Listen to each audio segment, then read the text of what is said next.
नमस्कार दोस्तों, आप देख रहे हैं न्यूज़ तक। आइए जानते हैं देश और दुनिया की महत्वपूर्ण बड़ी खबरें। यदि आप हमारी चैनल में नए हो तो सब्सक्राइब करना ना भूलें। बड़ी खबर आई तमिलनाडु में मिग्जोम तूफान के कहर की जुड़ी। वहां मिग्जोम तूफान के गुजरने के 3 दिनों बाद इसका असर साफ देखा जा सकता है, क्योंकि चेन्नई और उसके आसपास के ज़्यादातर इलाकों में अब भी बारिश का पानी भरा हुआ है।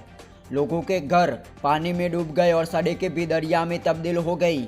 हालांकि प्रभावित इलाकों में राहत और बचाव का काम जारी है और लोगों तक मदद पहुंचाने के लिए सेना के हेलीकॉप्टर का इस्तेमाल किया जा रहा है।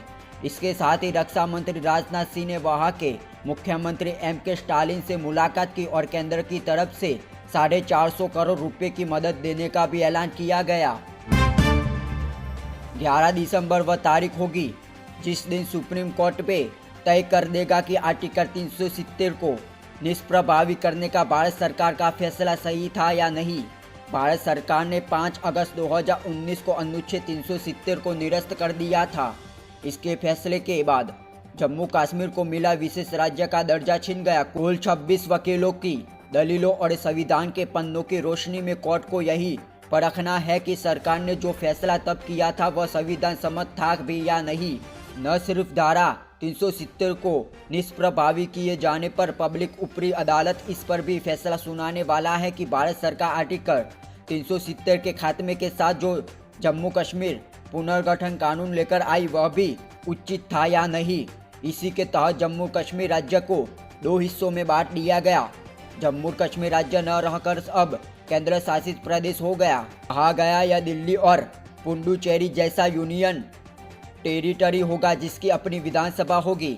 वहीं लद्दाख को जम्मू कश्मीर से काटकर एक अलग केंद्र शासित प्रदेश कर दिया गया। हालांकि नए कानून में लद्दाख के लिए विधानसभा की व्यवस्था नहीं थी।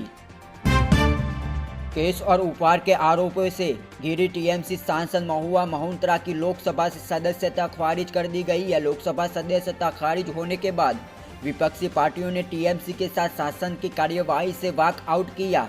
टीएमसी सांसदों के साथ कांग्रेस संसदीय पार्टी की अध्यक्ष सोनिया गांधी भी उपस्थित थी। केस और उपहार के बदले सवाल पूछने के मामले में तृणमूल कांग्रेस की सांसद महुआ मोहंत्रा का सांसद पर खारिज कर दिया गया। इस दिन लोकसभा में एक एथिक्स कमेटी की रिपोर्ट पेश की गई। कृष्णानगर की सांसद महुआ मोहंत्रा पर रिश्वत के बदले संसद में सवाल पूछने का आरोप लगा। आचार समिति की रिपोर्ट में महुआ मोहंत्रा को सांसद के रूप में अयोग्य घोषित करने की सिफारिश की गई। उनके खिलाफ कानूनी कार्यवाही का भी सुझाव दिया गया। आज लोकसभा अध्यक्ष ओम बिरला ने एथिक्स कमेटी की रिपोर्ट की समीक्षा के बाद महुआ मोहंत्रा को सांसद पद से बर्खास्त कर दिया। 3 दिन तक लगातार बढ़ोतरी के बाद अनाड़ी ग्रुप के सभी शेयर शुक्रवार को तेजी के साथ गिरे। निवेशकों के प्रॉफिट बुक करने के कारण Adani total gas, green energy और अडानी एनर्जी सॉल्यूशन जैसी कंपनियों के स्टॉक करीब 6% तक गिर गए। निफ्टी जहां एक तरह आज नए मुकाम को छुआ है, वहीं अडानी ग्रुप के सभी कंपनियों के शेयर तेजी से गिरे हैं। जबकि पिछले 3 कारोबारी सत्रों के दौरान अडानी ग्रुप के सभी स्टॉक में जोरदार तेजी देखी गई थी। Adani total gas, Adani energy और अडानी एनर्जी सॉल्यूशन कंपनियों के स्टॉक्स के एक हफ्ते के दौरान 25% से ज़्यादा का रिटर्न दिया है। हालांकि हफ्ते के आखिरी कारोबार दिन में ये सभी स्टॉक लाल निशाना पर कारोबार कर रहे हैं।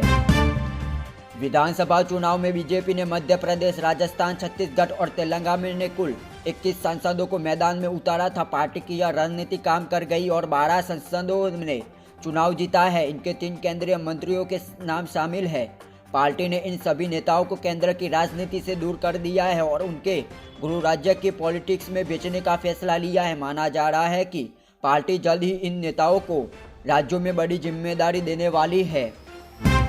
राजस्थान में चुनावी हार के बाद कांग्रेस में हलचल पैदा हो गई। अशोक गहलोत के ओएसडी ने उपनव सचिन पायलट का फोन टैप करने का आरोप लगाया है। पूरे मामले पर सचिन पायलट ने चिंता जाहिर करते हुए पार्टी से पूरे विषय को संज्ञान में लेने की बात वह कही है। श्री राष्ट्रीय राजपूत करनी सेना के राष्ट्रीय अध्यक्ष सुखदेव सिंह गोगामेडी की हत्या की जिम्मेदारी लेने वाले गैंगस्टर रोहित गोदारा ने एक नया फेसबुक पोस्ट लिखा है। इसमें उसके कथित रूप से गोगामेडी की हत्या की असली वजह बताई है। उसका दावा है कि किसी मामले में डिस्ट्रीब्यूशन को लेकर गोगा मेडी से उसका विवाद हुआ था। इसके साथ ही उसने लिखा है कि इस वारदात के वक्त मारे गए नवीन सिंह शेखावत की कुर्बानी बेकार नहीं जाएगी।